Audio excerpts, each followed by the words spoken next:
Salut à tous, on se retrouve aujourd'hui pour parler du FC Barcelone en ce vendredi 20 octobre et on commence tout d'abord avec les photos de l'entraînement du jour pour préparer bien sûr le match après-demain contre Bilbao.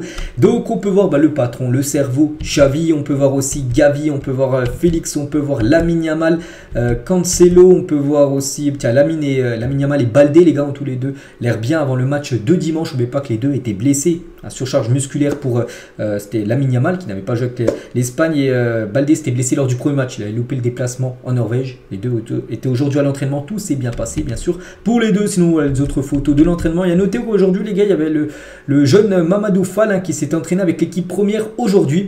Xavi a été impressionné par le défenseur central sénégalais et il y a peut-être des chances de le voir dans le groupe, donc le groupe sera dévoilé demain samedi, la veille du match contre Bilbao par Xavi.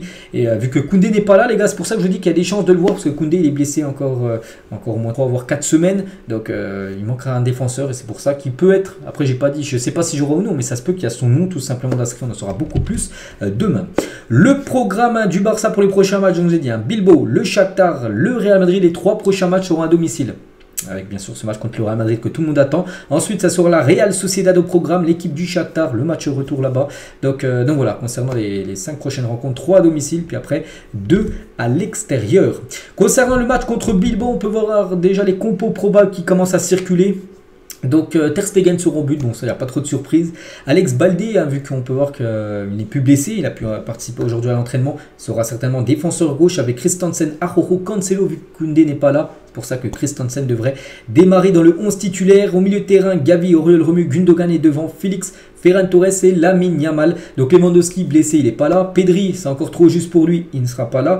Rafinha, ça se peut qu'il soit dans le groupe, mais je pense pas qu'il commencera titulaire s'il est dans le groupe. Donc voilà, ça devrait être ça. Bon, c'est une très belle équipe, bien évidemment. Donc voilà. Et concernant l'arbitre du match, ça devrait être Juan Martinez Munera. C'est pas ça devrait, c'est bien lui parce que c'est officiel. Ça sera lui l'arbitre du match entre le Barça et Bilbao. Dimanche soir, coup d'envoi 21 h. Et pour parler de cette équipe de Bilbao, donc le joueur de l'Athletic Bilbao, Asier Villalibre, il a dit nous devons nous sentir égaux à Barcelone. C'est vrai qu'ils ont des joueurs de haut niveau, mais au final, ils ont des pieds et nous avons également des pieds. C'est vrai que c'est 11 joueurs contre 11 joueurs. Donc voilà ce qu'il a pu dire en conférence de presse, ce joueur de Bilbao, avant d'affronter le FC Barcelone après-demain. Concernant Pedri, j'ai dit que Pedri n'est pas dans la compo proba parce que Pedri a été longuement blessé. Et Pedri, pas sûr qu'il joue encore ce match contre Bilbao, mais plutôt il devrait faire son retour contre le Shakhtar en milieu de semaine, ce match de Ligue des Champions. Donc voilà, là on devrait voir, surtout revoir le retour de Pedri. Donc je pense qu'il commencera sur le banc, il jouera la fin de match. Et comme ça, il aura un petit peu de minutes et comme ça, il sera titulaire pour le Classico le samedi d'après. La une aujourd'hui du journal Mundo Deportivo et ça parle de satisfaction et surtout, on peut voir, voilà, ces 3 personnes, c'est les Rolling Stones, un grand groupe de musique et avec le maillot du Barça, en gros, ça sera, je l'avais déjà présenté il y a à peu près un mois, j'ai dit que ça avait fuité, donc cette fois-ci, c'est officiel. Le FC Barcelone portera ce maillot-là pour le Classico contre le Real Madrid samedi prochain dans 8 jours. Donc un maillot avec une langue, en gros c'est l'emblème tout simplement des Rolling Stones. Voilà, si vous me demandez pourquoi. Donc image, Lewandowski portant le maillot du Classico du Barça avec les Rolling Stones. Donc voilà, c'est officiel, ça sera ce maillot-là qui est disponible. Vous pouvez l'acheter les gars sur les boutiques officielles du club. Juan Laporta, quelques déclarations. Si Cancelo et Félix continuent de jouer au même niveau, nous ferons un effort pour les garder. Puisque ces 2 joueurs sont prêtés, un par l'Atlético, l'autre par Manchester City. Bon, l'Atlético, je crois, on demande 80 millions pour Félix. Et City, je crois, ils demanderaient 25 millions d'euros, d'après ce que j'ai pu voir récemment sur Cancelo. Donc, on verra, bien sûr. Après, ça fait comme 105 millions d'euros. Bien sûr, les 2 cumulés, leur prix.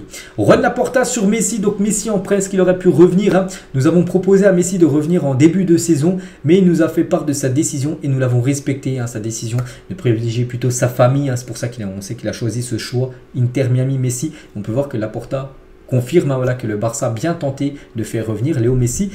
C'était l'été dernier. Toujours avec Juan Laporta par rapport au nouveau Spotify Camp Nou. N'oubliez pas qu'actuellement il n'y a le Camp Nou il est complètement en travaux, hein, mais en 2026 il ressemblera à ça, là comme sur la photo. Hein. Nous avons déjà demandé à accueillir la Coupe du Monde 2030 et bien sûr nous aimerions accueillir la finale hein, du côté du Spotify Camp Nou. Je pense que nous accueillerons une demi-finale. La finale, je suppose que les centres de pouvoir voudront que ce soit le Bernabeu aussi qui est un grand candidat, enfin le Stade du Real pour accueillir hein, la finale de la Coupe du Monde. Nous le demanderons parce que le Camp Nou le mérite, mais je ne sais pas si nous arriverons, je tiendrai pour acquis une demi-finale. Donc voilà, pour lui, enfin d'après ce qu'a pu dire Laporta, au moins une demi-finale sera là. Après la finale, ça sera compliqué. On verra, c'est en 2030. Hein. Pour l'instant, on ne sait pas encore où se jouera bien sûr les demi-finales ou même la finale de cette future Coupe du Monde. Avec le nouveau format de la Ligue des Champions, l'année prochaine, c'est un nouveau format d'LDC, n'oubliez pas, hein, donc, qui arrivera l'année prochaine avec plus d'équipes engagées, ce qui veut dire plus d'équipes, plus de revenus. Donc l'UEFA augmentera la cagnotte de 500 millions d'euros, donc pas par rapport au vainqueur. Hein. Le vainqueur serait une belle enveloppe, mais voilà, globalement, ça sera 500 millions d'euros, donc ce sera énorme. Hein. C'est vrai que la Ligue des Champions, les gars, c'est une poule aux œufs d'or hein, pour tous les clubs.